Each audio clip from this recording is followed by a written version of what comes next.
Sa kauna-unahang Philippine Economic Dialogue, ibinida ng mga kalihim ng Department of Budget and Management at Department of Economy, Planning and Development ang mga tagumpay ng pamahalaan para palakasin ang ekonomiya ng Pilipinas.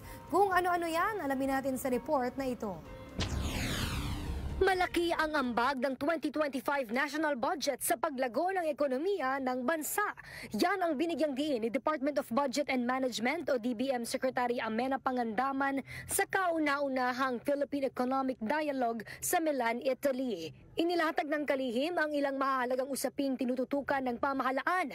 Kabilang ang commitment sa climate change at patuloy na isinusulong na infrastructure development sa buong bansa. Samantala, ibinida naman ni DepDev Secretary Arsenio Balisacan ang mga hakbang ng pamahalaan upang ipakita ang potensyal ng bansa bilang rising investment hub ng Asia. Aniya na panatili ng bansa ang matibay na economic momentum nito.